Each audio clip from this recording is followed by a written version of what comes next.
Why are you guys singing this?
Well, I'm here now.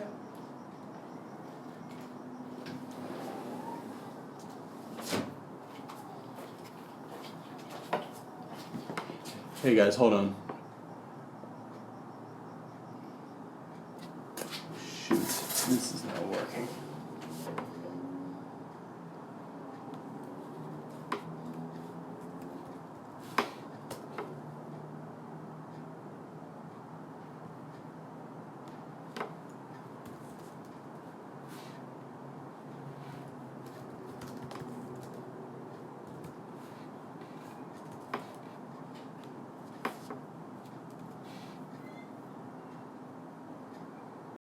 I really don't know what I'm doing. This is going to be a good learning experience for me anyway. Hold on. Stream resumed. Alright, so this is fine. Let me get it set up and do this anyway.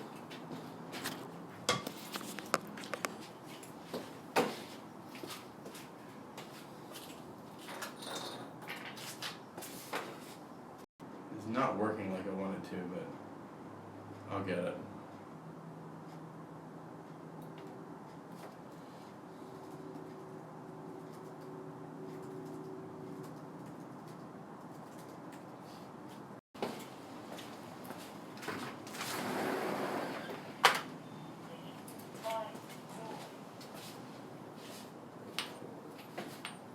I did a test run of this the other day and it worked amazing. It was so simple.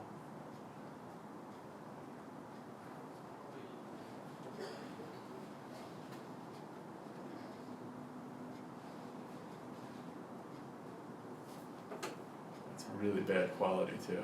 Let me see what 144. It was awesome when I did this the other day. Really disappointing.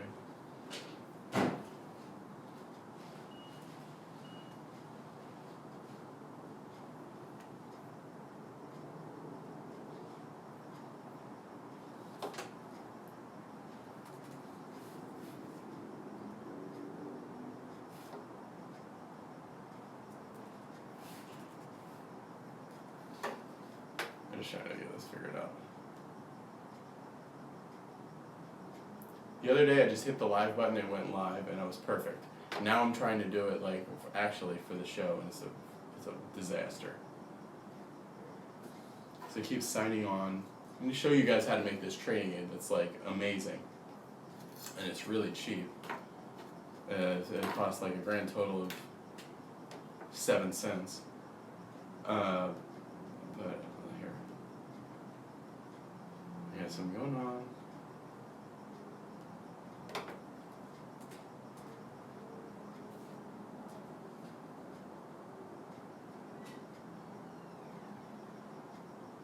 And this is not working.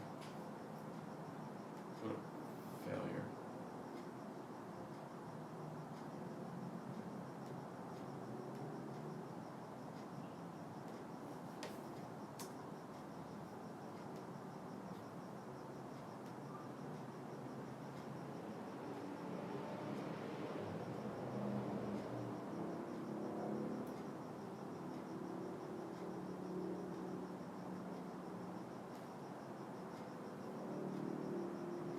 Oh, it's looking pretty good actually.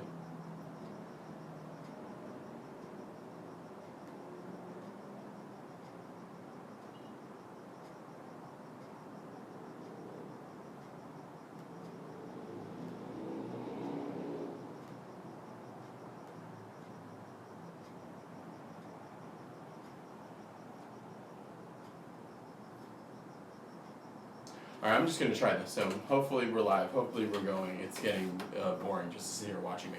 So thanks for watching. It says I have 2 people online now, so I'm just going to, this is just going to be good practice for me right now, because I might be completely, I might be just talking to myself, which is really annoying because, let's see.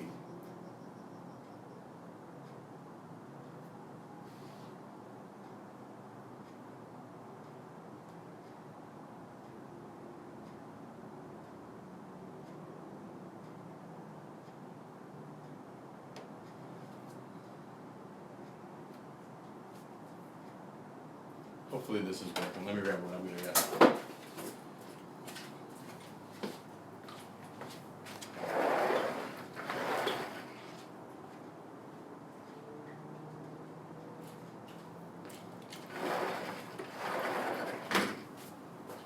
Let's see what's happening here.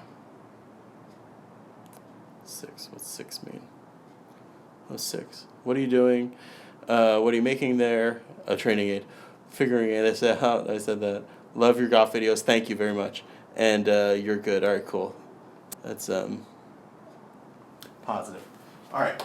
So I think this is working enough anyway. So we're just gonna try it. It seems like when I try to watch this video in real time on my computer as I'm streaming to you guys,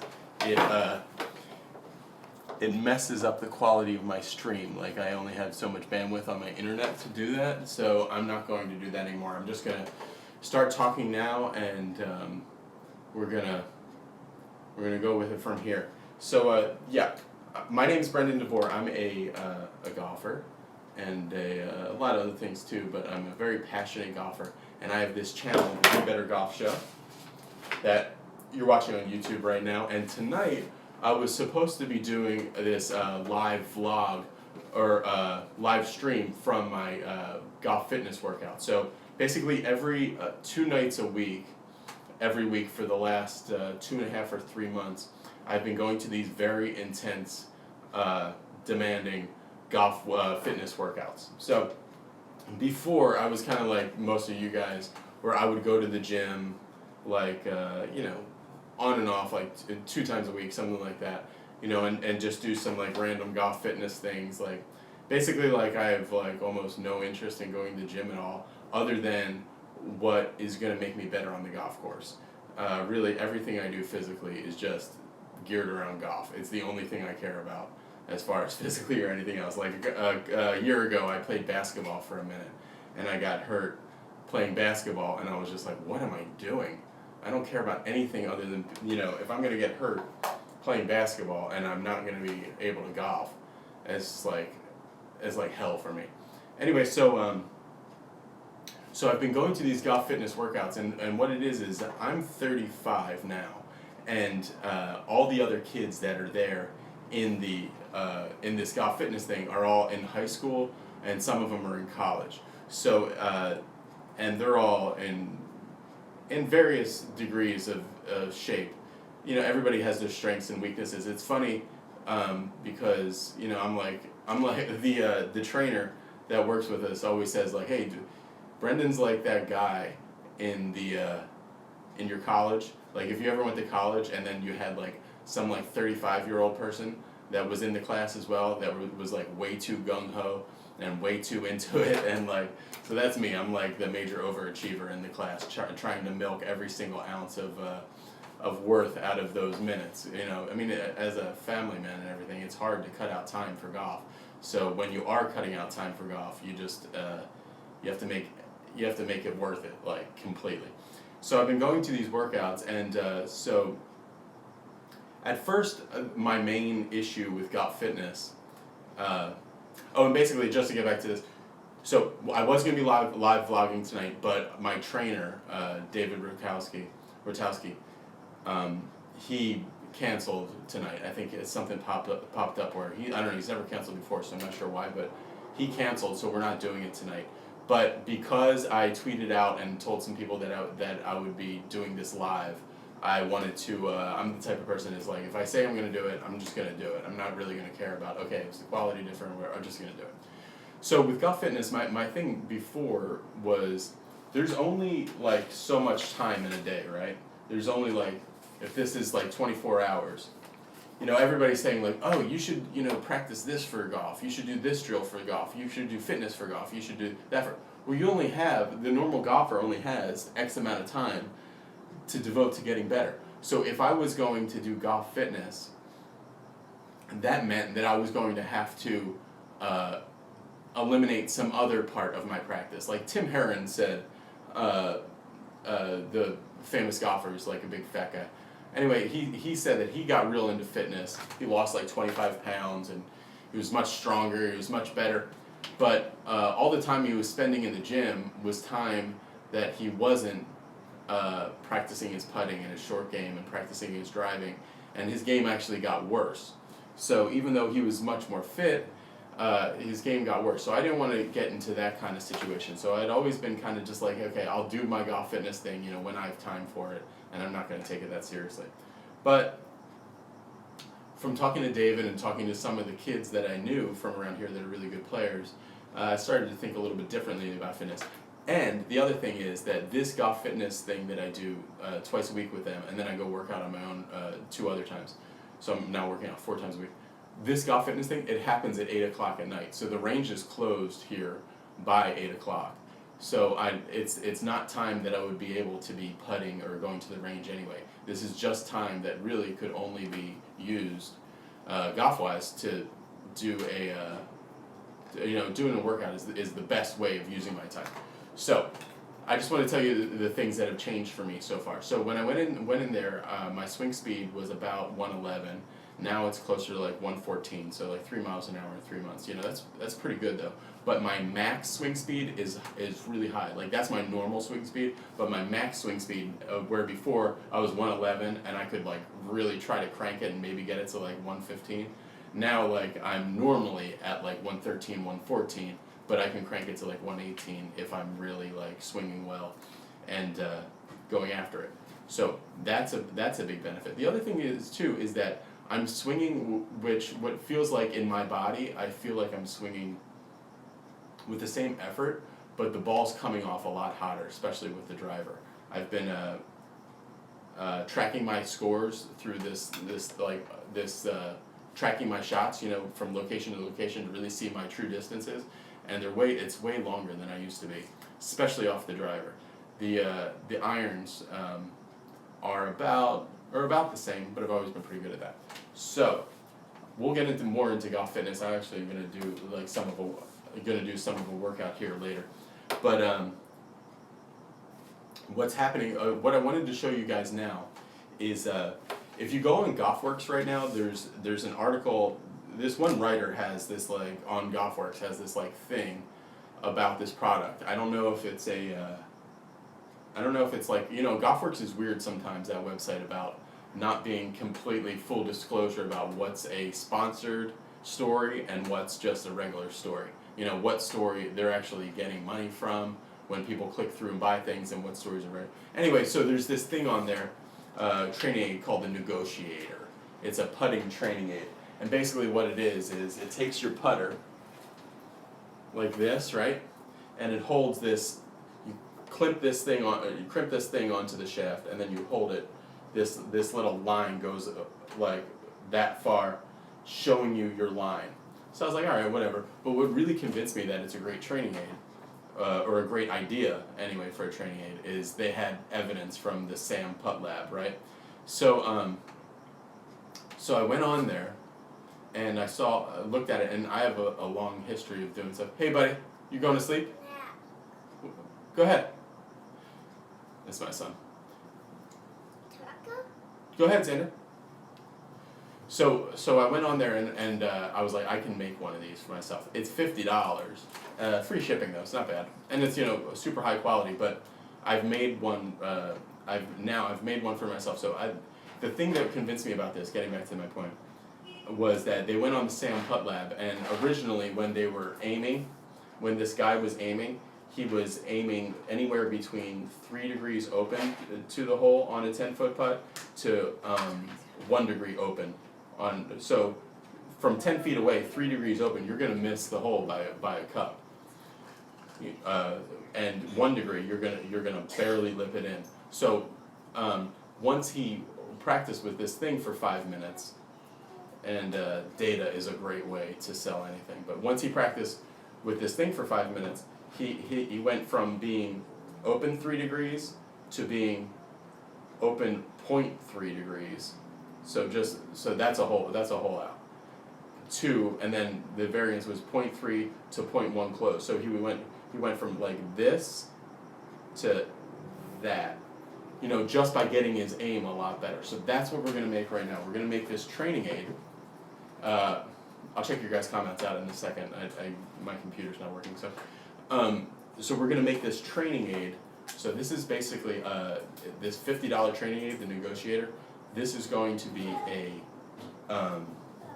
15-cent version of that works just as well. I've made a couple of these already, and some of the good players that are playing like Web.com and PGA Tour, like pre-qualifying and Monday qualifying right now, they've taken some of these from me because they work really well. So remember this, because everything that goes on this video is going to be live, and then it's going to be deleted because it's just me trying to figure out this live streaming thing. So so check this out. So this is what you do. You get a clothespin, okay, normal wooden clothespin, and then you get a straw. So basically, the idea that we're gonna do right now is the clothespin is gonna go on the shaft like that. See how that works? The clothespin's gonna go on the shaft, and then we're gonna fix this straw onto there like that, and then that's gonna hover there, and it's gonna give you an amazing way to line up your putter as a training aid. And anybody that's been golfing for more than 10 seconds knows aim of your putter face is super important. Phil Mickelson uses this thing where it's a little laser that sits on the floor, and then he has a special putter with a mirror on it. And when he makes a noise, he'll say like, now the putter, the laser turns on, and if he has his face aimed perfectly to that laser, it'll do a green light. And if he has his face a little off, so basically he lines up like this, This is my cheap putter that I use for practice. He lines up like this with this putter with the mirror in the face, and he looks down, and when he thinks that from like 10 or 15 feet away, when he thinks he's perfectly straight, lined up to it, he'll hold it steady and he'll say, now. And that audio cue, kind of like the clapper or something, turns on the laser, and it bounces it off, and it goes back to, and it lets him know whether or not he was aimed directly at it. So aim is super important. So this is what we're gonna make. So get a clothespin, and go and open up a new tab and check out the Negotiator, and you'll see what I'm talking about. There's also a cheaper thing. So the Negotiator is $50. There's a cheaper thing called the Train Your Aim. If you look up Train Your Aim, that's $15. It's $10, but $5 shipping. Negotiator's free shipping. Train Your Aim is actually like super simple, very easy, I think, and it's lighter than it's lighter than the Negotiator, so you have less of a weird feeling about it. But all right, so but this one is actually even lighter, and it's gonna work just as good as those. So let's do it. Won't take too long with this. So you get a straw, and then you cut it here. All right, cool. So this is going to be your basically your little aiming stick. Then you get your clothespin, and what you want is the end result. You want this straw to be right over your ball perfectly, and so that you can aim it at the hole.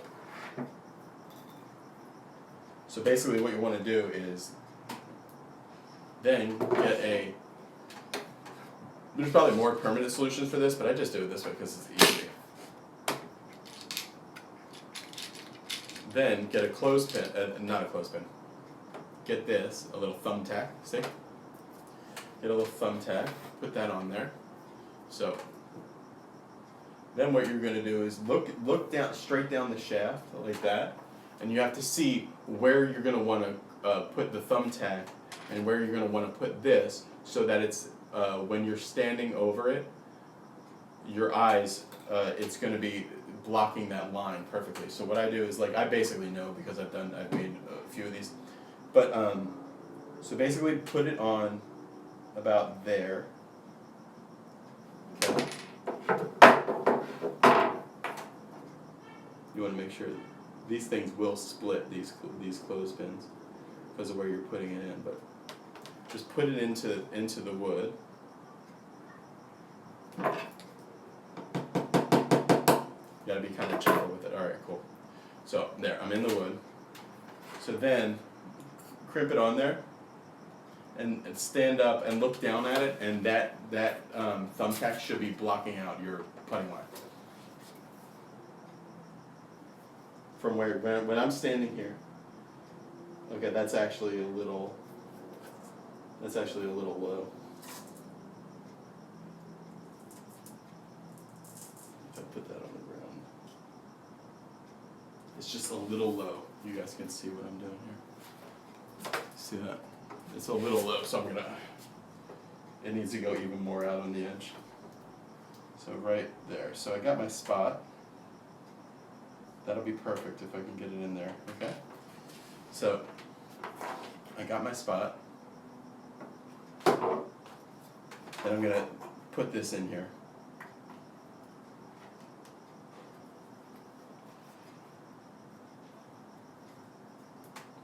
So then just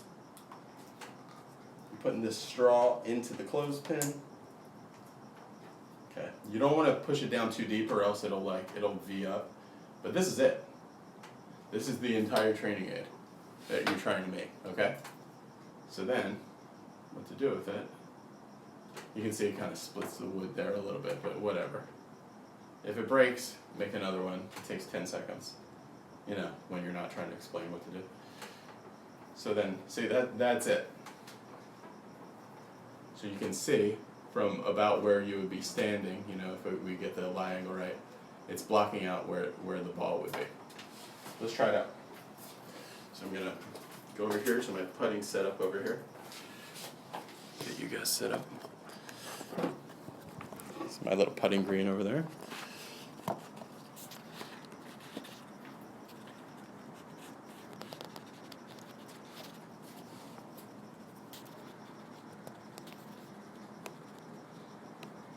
Okay, cool. All right, let's see what the comment somebody wrote.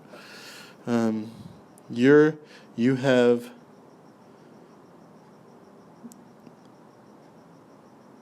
have a faster swing than Spieth. Yeah, well, that's about the only thing I do faster or better than him. That is. But his smash factor and his solidness at hit is about, like, mine would probably be like a 1.45 and his is like a 1.52. So that's really where he would still outdrive me even though I have a faster swing speed than him. And he's in the gym, he's working out. I bet you he's going to get faster. He's not going to get any slower. Alright, cool. So this is what we're doing here. So this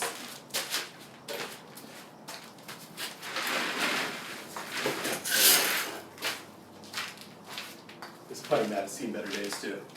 I gotta get a new one. Okay.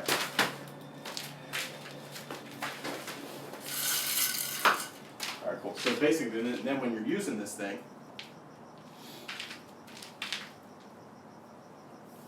just get it there, and then you can kind of just calibrate it so it's really parallel with that line. See what I'm trying to do? I'm trying to get it really, so when I'm using it, get it going right through that line like that for my eye, and make sure that that's really perpendicular. That looks really good right there.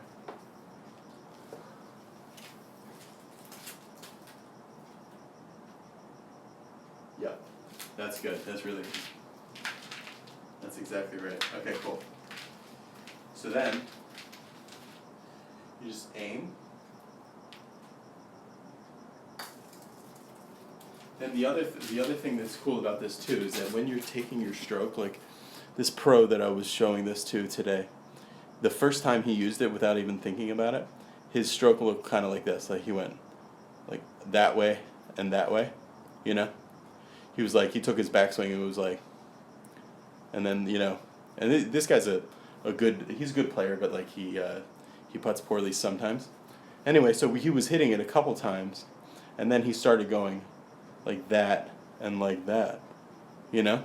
See the difference between the face is open, it's square, it's closed, and being a lot more square. I mean, there's different ways of putting, you know, you could be a square to square guy, or you can be something else, but so let's try it out.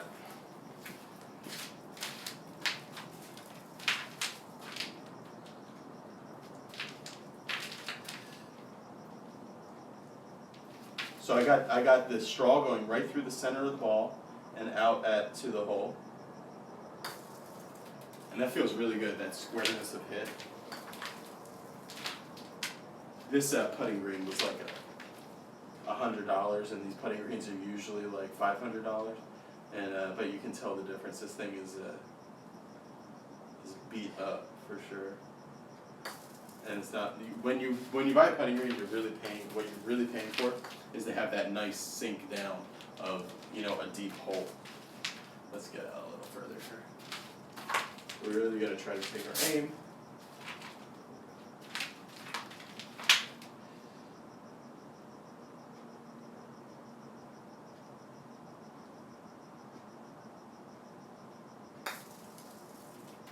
That feels good. So anyway, make this thing. We're gonna call this the Be Better Negotiator, whatever. Anyway, if you want to buy one of their things, it's Dirty Larry Golf, I think, is the people that make it. But actually, I think I like the one Train Your Aim better. But I'm not gonna spend money on either of those because this thing is money right here. It's perfect. So anyway, on to I'm now. Let's see some other comments here. That's true. That's cool. Thank you, Vincent. And Arthur, thanks for agreeing with me. Come out here, Xander. You want to come out here for a minute? Yeah. Come here. This is I'm gonna say goodnight to my son. You want to come out and be on TV for a second, Xander? I'll interview you. Hey. Are you wearing pants? No? Yeah. I'm wearing socks. All right. So this show, what we're doing here, Xander, this is something that's all about golf. Oh. These guys are all golfers. Players. Yeah, golfers that are watching this. Mm-hmm. So, what are you eating? Carrot. Carrot. Carrot. Yeah. Anyway, so this is my son Xander. What do you think when Daddy has to leave and go play golf at the golf course, and you want to play, but Daddy leaves to go play golf? Sad. You feel sad when that happens? And how do you feel when you get to come to the golf course with Dad and sit in the cart and hit some shots and we play a tournament together on the course? Happy. Happy. All right. Well, that's good. And do you want to play golf with Daddy in tournaments when we're older? When you're older? Yeah. And Arrow too? Yeah. And Mommy? All right. Well, have a nice Nessie, Xander. Is there anything you want to say to everybody before you go? Is it over? No, I'm still doing this for another little bit. I think they're left. No, you gotta go to bed. No, Alright. they're left. Okay, I'm gonna. Alright, say bye. Bye. Alright. Ouch. Ow, my back hurts. Bye. Okay, bye, bud.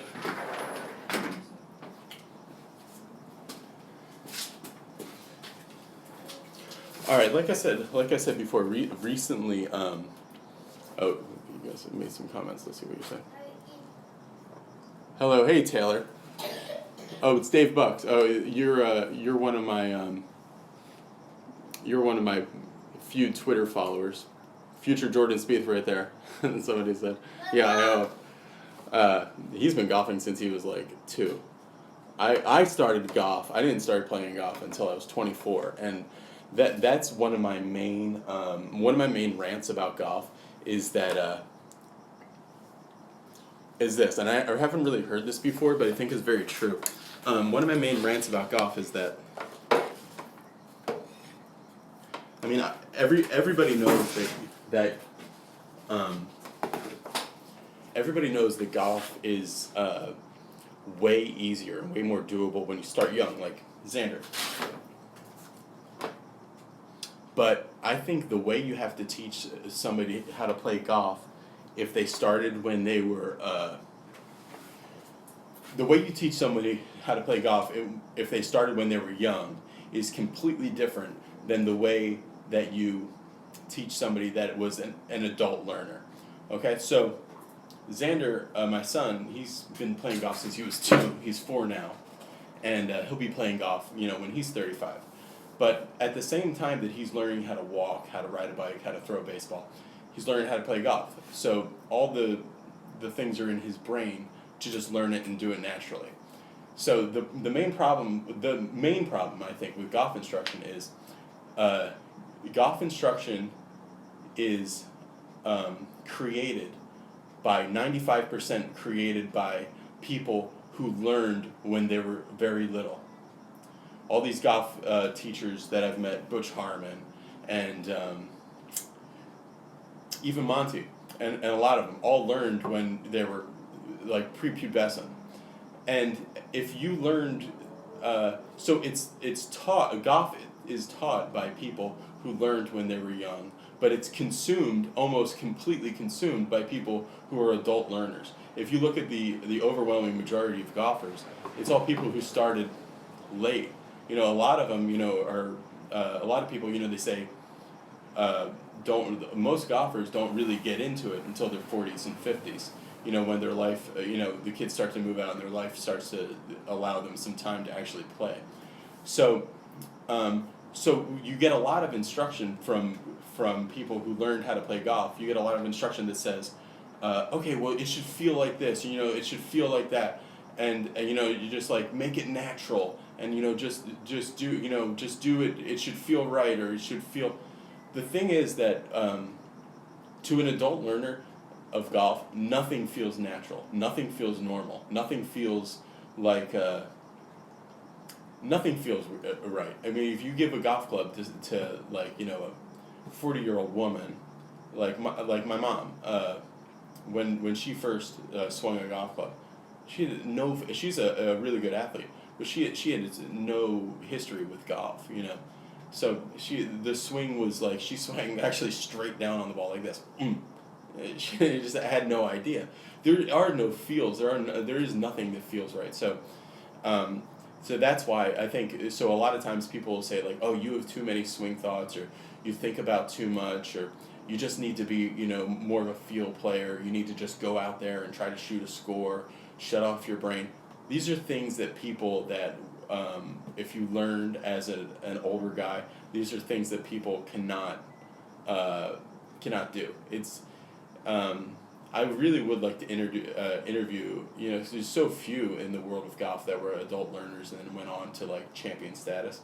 Like I said, I learned when I was 24, and now I'm like a 2 or 3 handicap, and it's like not that, not very good for, if you ever want to do anything with golf.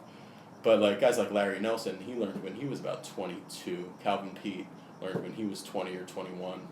Um, the weightlifter from Korea that won the PGA Championship, you guys know who I'm talking about. That beat Tiger for the first time. That Tiger lost the lead. Anyway, he learned when he was actually quite old. I think he was like 24. I think he may be the same age I was.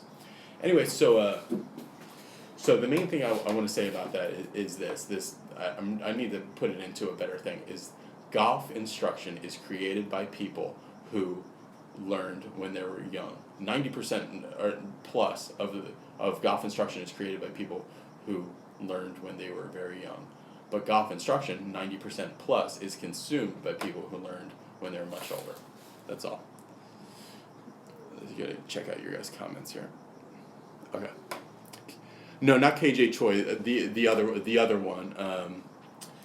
Shmi. Not KJ Choi. I think he did learn when he was older too. But no, the other one that beat him, that won the PGA Championship. The other Korean golfer that lifted the bag over his head and started to impress us with it. It was pretty funny. All right, can you please play Christo in stroke play? Every shot counts. Yeah, actually, we are going to do that. I'm gonna be playing Christo more coming up in the future. And KJ Choi, he was scratched by 18. I don't know, but when did he start? I don't know. A lot of these guys, like Justin Rose, he started I think when he was 13 or 12, and he was like a +2 in, I don't know, 14 months or something like that. It's insane how fast some of these guys learn. But like I said, all younger. All right. So what I want to say is somebody just asked me about Christo. So Christo is his channel is My Swing Evolution, right? So Christo and I have played a couple matches, two matches that were on my Wai Yang. Yeah, you got it, Shmi. That's him. So Christo and I have played 2 matches. One was here at El Dorado. We both played so bad, and we tied. I made like a 7-foot putt to tie him, which even though I played super horrible and it was very embarrassing to have that on my channel, especially because I was playing against a guy. Me at the time I had like 4,000 subscribers, and Christo had 23,000. So it was embarrassing. But I felt great about making that putt. The second time I played Christo, we also did match play. And we did it at a much nicer course, Industry Hills here in Los Angeles.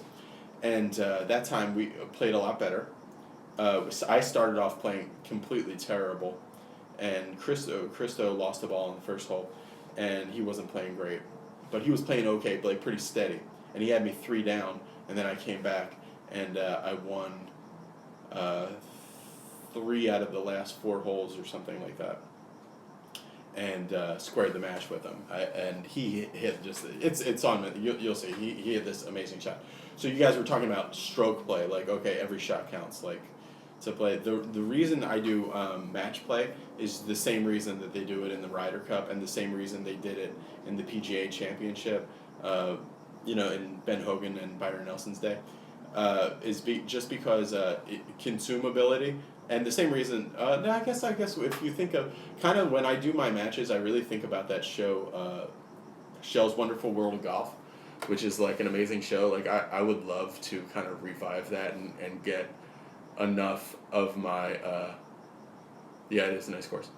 And I would like to get my vlogs, my competition vlogs, like against people like Christo and Monty and other people. I would like to get them on the level of Shell's Wonderful World of Golf. And those shows, actually, you're right, those shows are stroke play that they played those in. And, I don't know if they're talking about reviving those, but that one-on-one golf, I mean, that's the way, like, exhibitions used to be, like, in Bobby Jones' era and Walter Hagen and stuff. Like, they used to do that all the time. I'm getting a really bad data rate right now. Sorry, guys. Oh, Birdie Striker, I know you. How's it going? Okay, can't be match play, pure golf. Yeah, I just think match play, it always keeps you in it, especially when you're talking about golfers like us. You can have a good round, and all of a sudden, an 8 can come up and bite you immediately. So it keeps you in it a little bit more. I mean, that's why you look at all the Me and My Golf and Mark Crossfield and all those guys. They're all playing match play. Match play is like when you're talking about one-on-one. For me, that's super pure. especially when you're talking about like I do a lot of gambling. When you're talking about like gambling for golf, that's better. I mean, people are used to stroke play because that's what's on TV, but I like match play a lot. All right. How about more with Monty? What does he think of your swing changes? Okay. And match play we talked about. Okay. I was just saying they need to revive. Yeah, Shell's wonderful workout is amazing. All right. So now I want to talk about Monty. Monty today, if somebody can look online, Monty today had a pre-qualifier for the Northern Trust. But I think maybe he didn't make his tee time or he withdrew because there was no score. His name was on the list to play there today at Los Serranos, where my other friend played the first round of the qualifier. They had, it was actually the same round, but they did a round, you know. So Los Serranos 1 and Los Serranos 2. So anyway, so Monty Scheinblum, my instructor, was supposed to play in that today, but I don't think he did. I think I don't know. If I had to guess, I would say that he probably was playing well and then had a blow up hole and walked off. If I had to guess, that's what I would think. All right. So somebody said, "What does Monty think of your swing changes?" So basically, just a quick history of this. Anybody who doesn't know. I started doing this channel about 7 months ago, and the first thing that I put on the channel was this series of interviews that I did with Monty Scheinblum down at Oak Creek, his club. And so when I did these interviews with Monty, it was really eye-opening for me. And I was a guy that was very heavily into the golfing machine. This thing that, it's this book of, it's almost like airplane instruction, like airplane manual instructions. Anyway, I learned the golfing machine, and in the golfing machine, lag is everything. It's the number one. It's the thing that you want above all else. You know, they say you can't have too much love and you can't have too much lag. So I was doing everything I could to hold the lag. Anyway, so the big revelation in my channel and the big revelation in my game that really changed it for me quite a bit and made me a better golfer was that the more you try to hold the lag, the more you dump it out. And the more you try to dump out the lag, the more you retain it. It's very backwards sounding, and it sounds like I'm just making something that sounds like an annoying, Chinese philosophy. No, that's true. So we were doing this no turning cast drill and some other things. So anyway, what Monty thinks about my swing now is he likes it a lot. The main comment that I get from you guys and from everybody on YouTube about my swing is that I'm snatchy on the way back, okay? So basically, let me grab my club. So basically everybody's saying, oh, you're too handsy. So I'm doing this. So you see the clubs coming away and then my hands, So basically I'm trying to get this into it. So I asked Monty about that, like, okay. And actually for him, he thinks it's a minor issue. It's not really. I mean, of all the things to really try to work on and what's actually going to make my scores better, he doesn't really care about my inside kind of snatchy takeaway. What's up, Xander? Why are you out there for a very long time? I'm going to be out here for another half hour, buddy. No, 1 hour. All right. I'll see you later. Okay. So that's Xander. He's trying to get him to bed. Ramon's not watching, I don't think. Anyway, so Monty doesn't really care about it. I've talked to him. I was like, he was like, all the sweat that you're going to put in to trying to get your takeaway perfect or, a lot more one piece is just not going to give you a ton of better golf.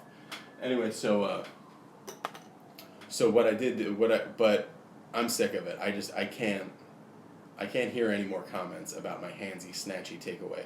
So I worked with Chris Ryan. We did a video together, and I also been doing a lot of stuff on my own. So I am definitely trying to fix that part of my game. Monty, what he thinks about my swing is he just thinks I'm going to be working on the same thing forever. He thinks I'm like Elvis on my driver. I'm spinning out. You guys have seen my channel. I jump out of my swing quite a bit and some other stuff. So that's what I'm working on. Right now I'm working on getting a one-piece take. All right, so to get really technical of what I'm working on right now, Arthur, my swing speed now is 115. And I've just been killing the ball recently. I'm just saying how they need to. Okay, so the new cameras, whatever. Yeah, golf on TV is not that great right now. All right, so this is what I'm working on in my swing right now. If any of you guys watch that GG Swing Tips on Instagram, I actually don't like it very much, but he had one line that stuck with me quite a bit, which is one to the leg, right? So people talk about a one-piece takeaway, but I don't really know how far to go one. So when he's talking about one to the leg, this is what he's talking about. Let me get this thing going.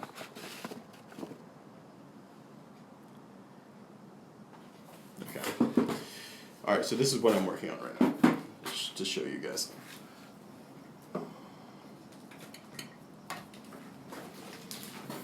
Okay. So what I'm working on is I'm going one to the leg. So see how my hands are on my leg. So that's the only part I'm trying to get down to be a one-piece takeaway. So before, when I would try the one-piece takeaway, I go like that. You know what I mean? And you see Bubba and a lot of guys doing that, but that disconnects my swing, and that gets me stuck. So I'm going one to the leg, and then once I'm one to the leg, I'm feeling this motion right here. Just basically when you take the club and you go straight up like you're gonna hit yourself in the forehead. So I go one to the leg, that's one piece to my thigh. Then I'm feeling straight up. As I bring the arm up, I'm feeling this motion a lot. So one to the leg, straight up, and then from there I'm feeling weight shift, left, and then I'm feeling, the no turning cast thing that we did. From here I'm feeling that, where I'm letting it out down the line. So the other thing I used to do all the time is I used to do this. My first move down would go press and back, because I at Golf Tech forever I was always going down and back, to try to get that outside takeaway. But Birdie Striker, you were trying to do this, and I've tried a million things. Anyway, so I'm going. So now I've replaced going down by bumping forward just slightly. If you watch Jordan Spieth swing, and you watch even Tiger in about 2006 was doing this, you just kind of take the slack out of your arms, and that's your first trigger move back. Your first trigger move. So I'm just going bump, and then so for me it's 1, 2, 3, 4, 5.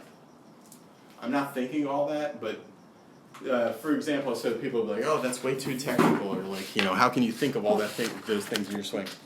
Actually, today I went out and played, and I didn't warm up, I didn't hit any balls or anything, but I was really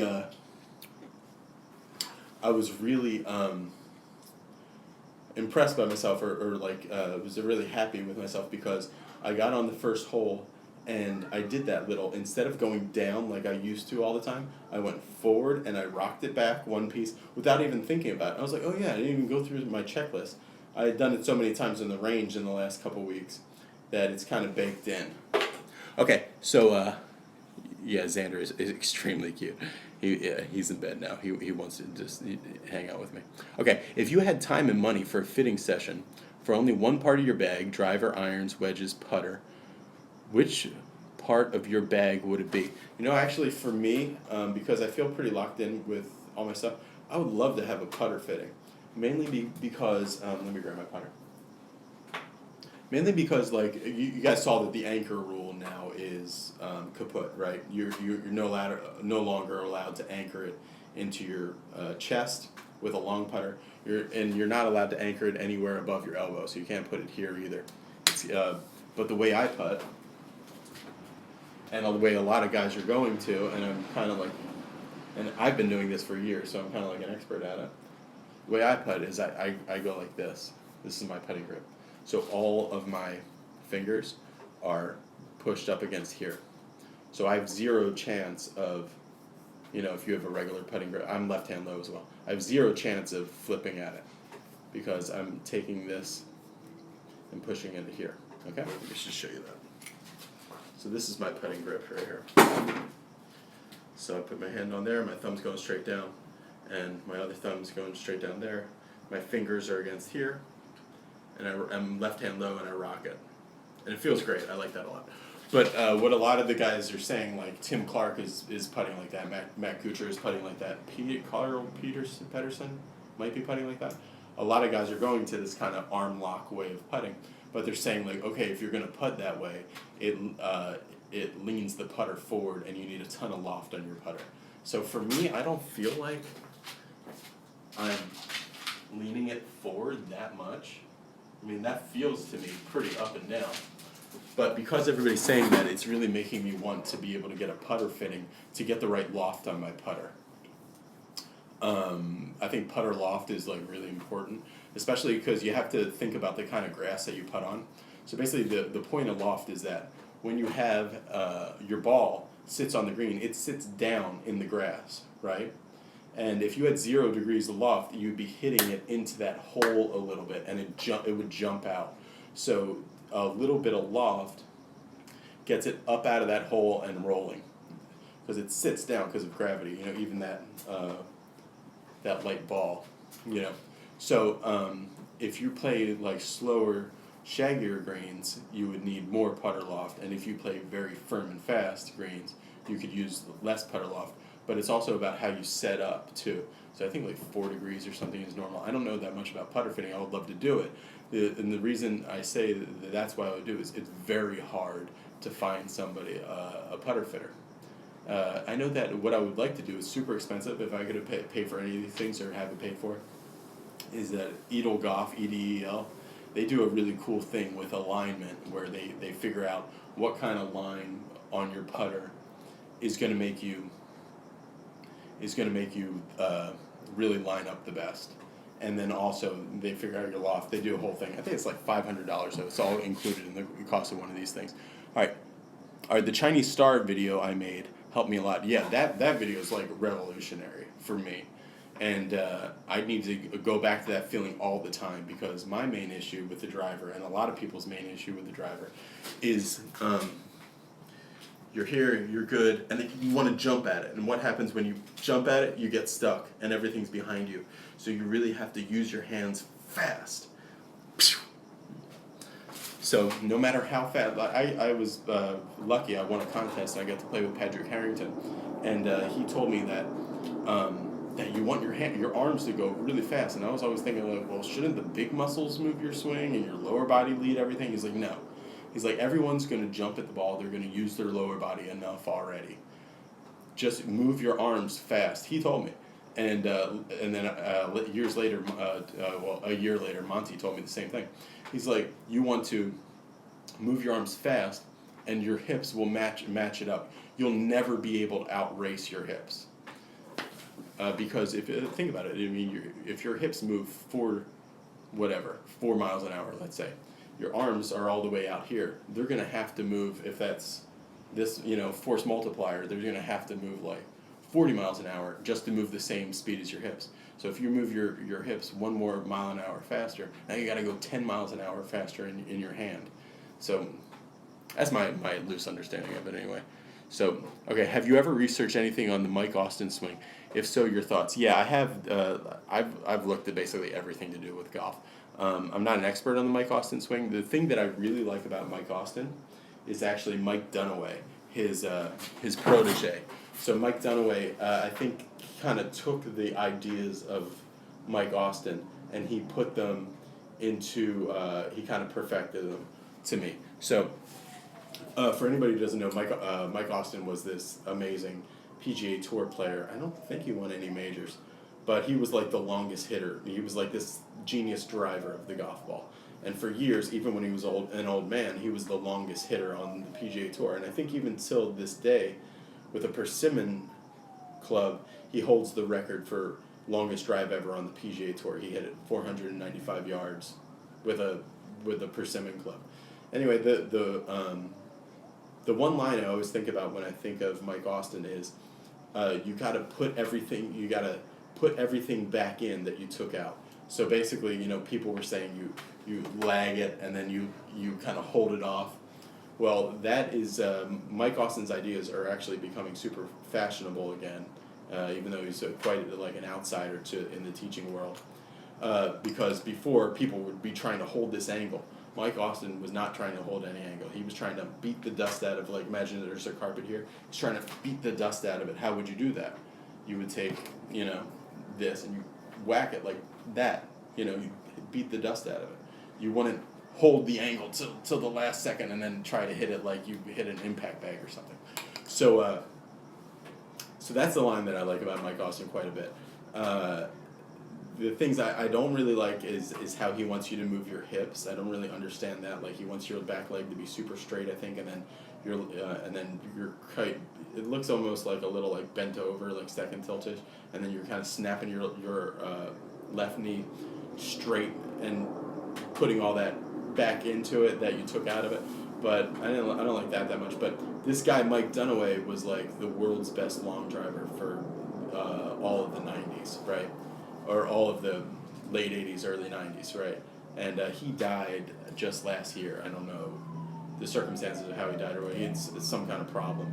Anyway, so he had this cool thing where he had a $10,000 bet, and he said, okay, anybody that can outdrive me, I'll pay $10,000 to. And he had a couple people try him, and he was never beaten. And he had this really cool Cybervision video. Cybervision is this thing where you just watch this video repeating of great golfers' swings, and it's supposed to like leak into your brain. Anyway, Mike Dunaway had this Cybervision video where you watch this video, and he could just like hit it on. He was like probably one of the best drivers. Like, not putting an entire score together, but you're just talking about like what he could do to a golf ball and like for straightness and length. I mean, I just hear insane stories about the guy. So he was a disciple of Mike Austin. And a lot of what he says is similar to what Monty was saying in the no turning cast drill, that nobody else was saying, is that you put it all back out. And there's this thing, one of Mike Dunaway's friends now makes this training aid called the Strike Right, I think it is. It's this board, it's this metal pole here with a pad right here, and it sits forward of the golfer, like target side of the golfer. So if I'm swinging here, and you hit up into it, check it out. That thing is actually really super cool. I was gonna do something with him.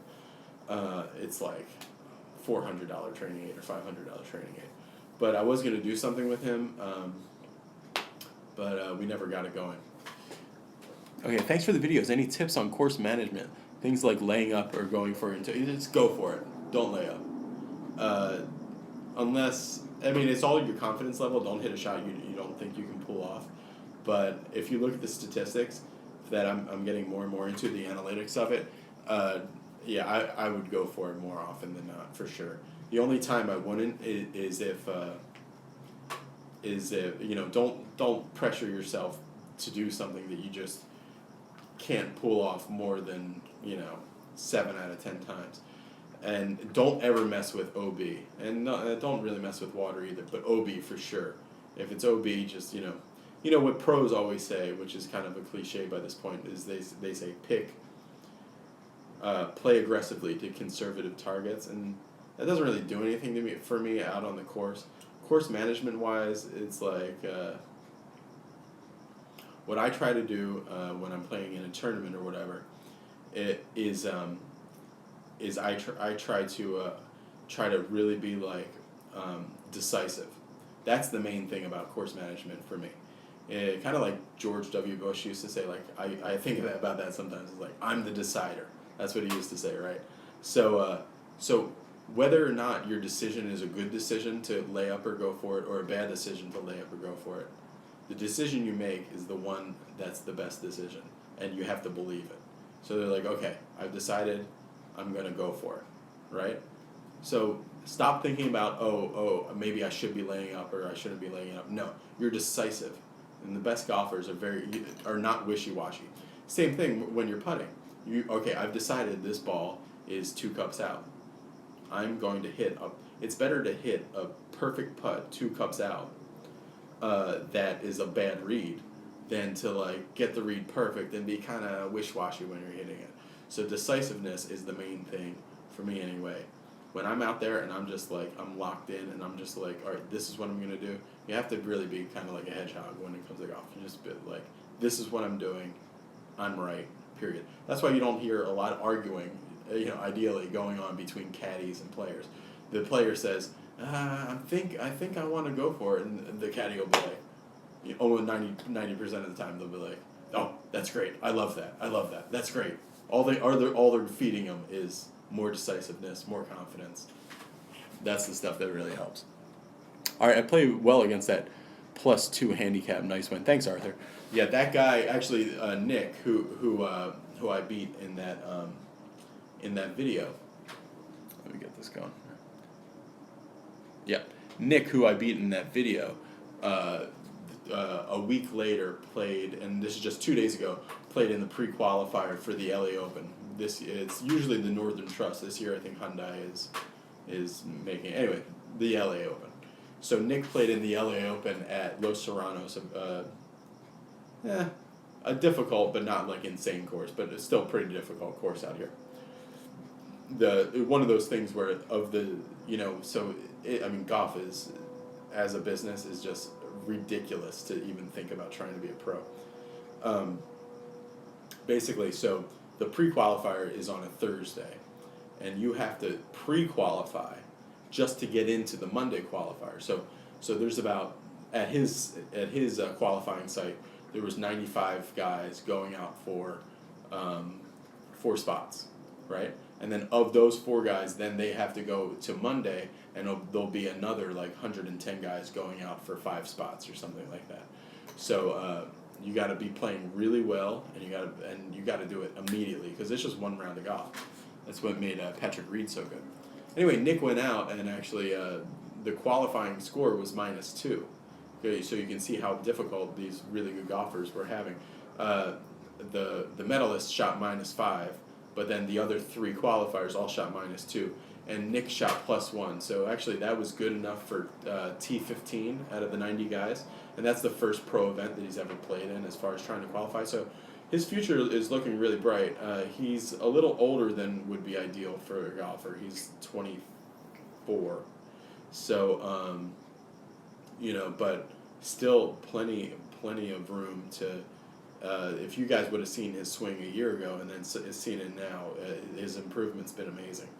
What's great for him is he works at a country club, and it's a really cool country club here in Long Beach, and they let him practice and play, and he also gets lessons. Not lessons, but he gets looked at every once in a while by like a really great coach, Jamie Mulligan, who teaches a bunch of guys on the PGA Tour. All right, what's your go-to fix if you're hitting it well, but kind of overdrawing it or pulling it? All right, so basically I had this problem really badly for a while. And how long have we been doing this? An hour and 5 minutes. I'll do this for another like 15 minutes. So I had this problem for a while. I was hitting it dead solid, but pulls. And basically the way that I got let me think about because this was a serious problem for me. I would hit dead solid pulls, and then when I would really start hitting it well, I'd start shanking it. And it'd be annoying because I'd be like a 3 handicap, but then I'd have the shanks. And I had it so bad. Before I saw Monty, I had the shanks so bad that I'd be standing over a ball and I'd be like, for $1 million, just hit this ball in the center of the face somewhere. Shanked it. So it came and went. It wasn't maybe not as bad as that, but the pull and the shank are very similar. And basically, when you my fix for that, the way that I got over it was when I'm lining up to the ball. So when I'm thinking that okay, I'm hitting the ball left, so let me swing right. So the ball's going this way, so I try to swing this way. And the more I tried to swing this way, the more it went that way. And if I really tried to swing this way, El Josel, and it'd be a shank. So what I had to do was the shank really comes from keeping your head going like this. The shank and the pull is when you're here, you're good, and then you're here and you hit it. So at first I was like, oh, that doesn't make any sense. At first I thought, well, if I'm here and then I get ahead of it, isn't that going to leave the face open? It's going to be out to the right. No, actually, because of the way your shoulders are, when you go like this, now your lines are even more ahead of it, and you're more going left. So if you're hitting it dead solid but pulls, what I would do is get that skills training aid or do that drill where you have a friend hold the club here for you and hit balls, and then right before impact have them lift the club up. I almost guarantee that if I saw your swing, your head would be going like this if you're hitting dead solid pulls. So I would keep your head back and be aggressive with that right arm and swing down the line, maybe even like try to finish a little bit to the left. All right, what's your go-to fix if you're hitting well but kind of overdrawing it or pulling it? That's my fix. So keep your head back. Cold glass wall, Ninja Star. But use a training aid. If you're just feeling it, you're not gonna do it.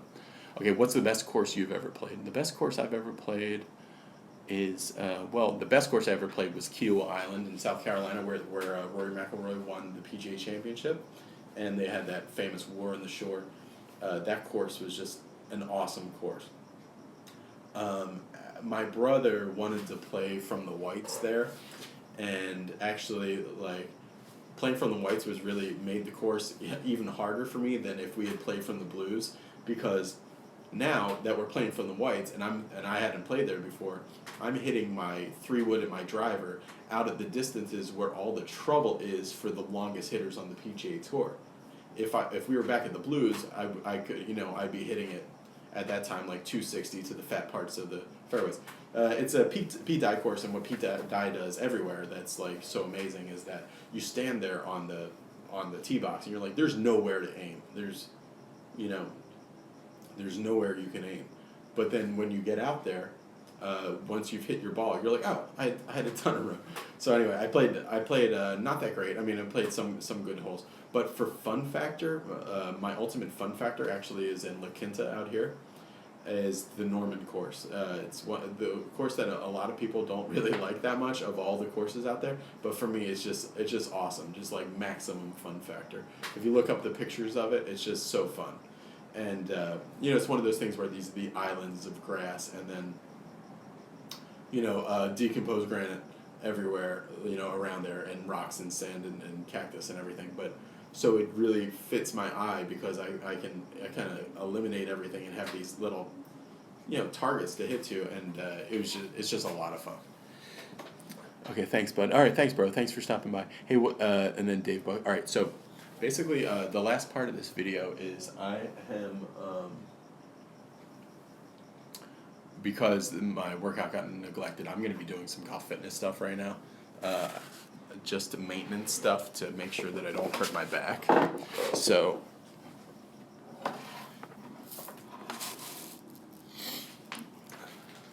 if you guys have any more questions, have you ever played outside in Spain for 1 month?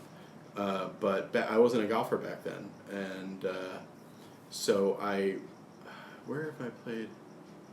No, I haven't. I travel quite a bit, but I've never played outside of America. Well, I would love to. Actually, Monty and I were considering doing a documentary when he goes to England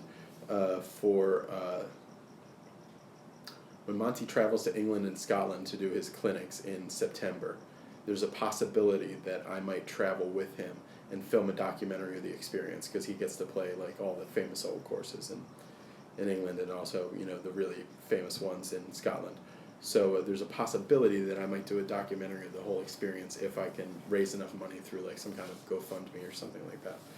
So anyway, my back kind of hurts, so I'm going to right now do my if you watched my gluteus medius video, so I'm going to do that. But ask me all kinds of questions right now, guys, because I'm going to do this and then I'm going to come back and answer your questions.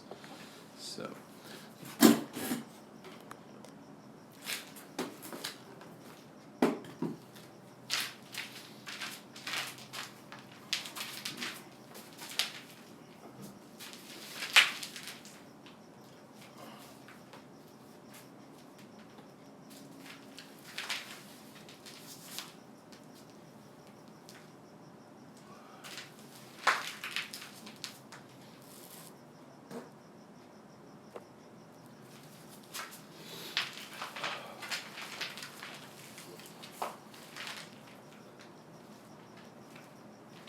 I'm trying to keep this very still right here.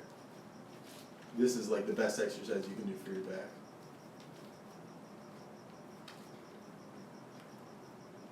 10. Then lift it up. Now I'm going to do windshield wipers with my foot.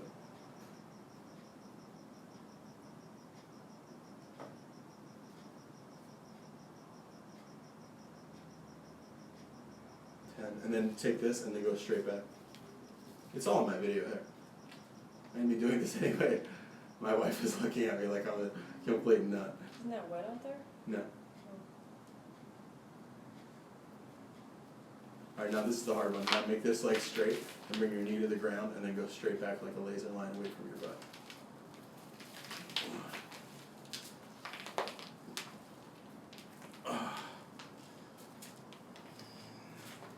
Really concentrate into the high part of your butt where it meets your back.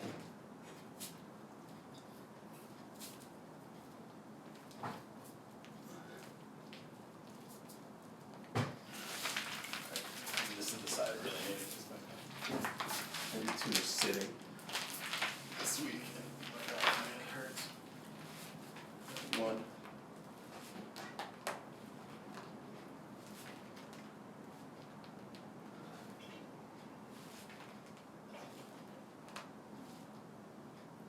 And then lift it up. So this is parallel to your hip.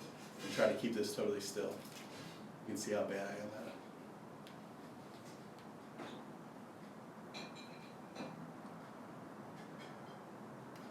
it. 10. Now take this and make it straight. Okay, it's a straight line. And the windshield wipers. Try to keep that knee steady.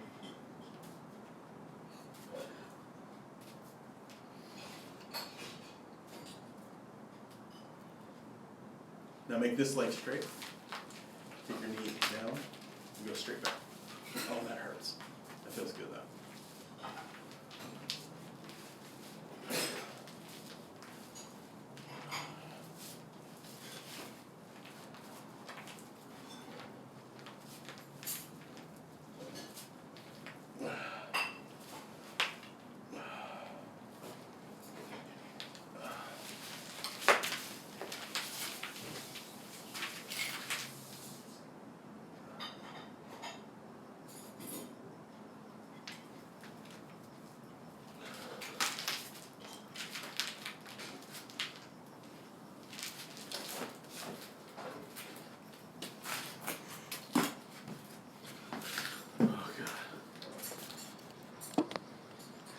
Alright, I'm gonna try to log on. Oh, alright, I see that little eyeball. 10 people watching. Alright, so then that's good. Now what I'm gonna do is with this kettlebell, I'm gonna do some other stuff for my lower back.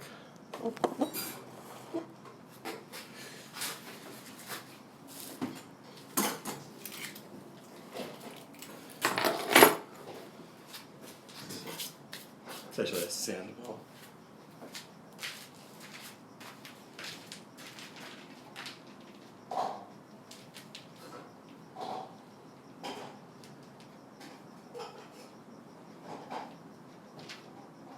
Carmi, what time is it?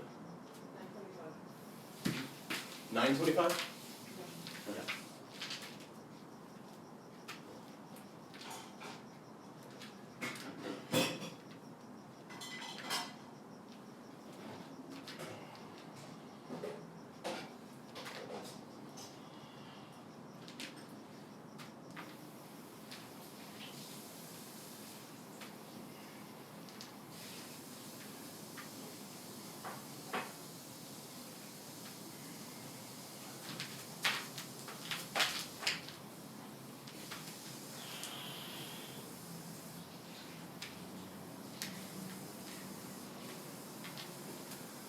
This one is really good for me too because I have bad ankles.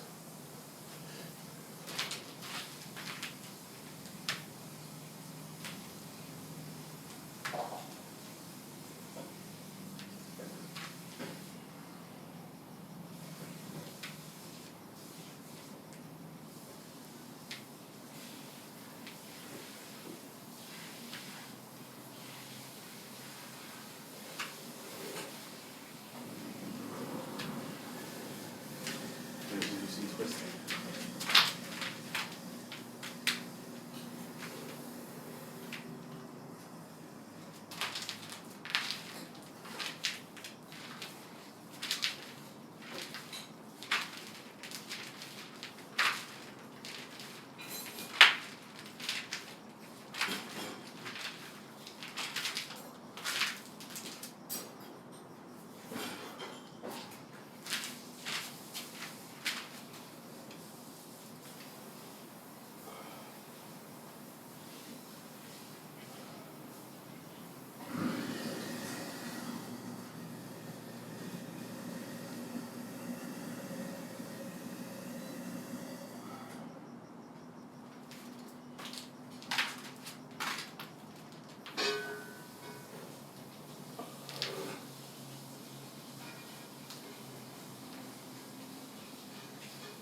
All right, guys. So that's gonna be about it. I'm gonna continue working out for a little bit, but I'm gonna stop the broadcast now in a minute. So hey, thanks a lot for watching. If you're not a subscriber, be sure to subscribe.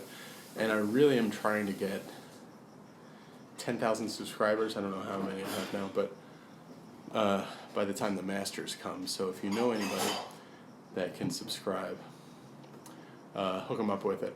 I'm going to be doing another one of these on Sunday night from the actual training facility where we do our, hopefully, where we do our workouts on Sunday. So be sure to tune into that too and tell other people about it. It's Valentine's Day, but if I know you guys, you're going to care more about watching a golf thing than you are about going out on a date or whatever. Right. Okay, talk to you later. Bye.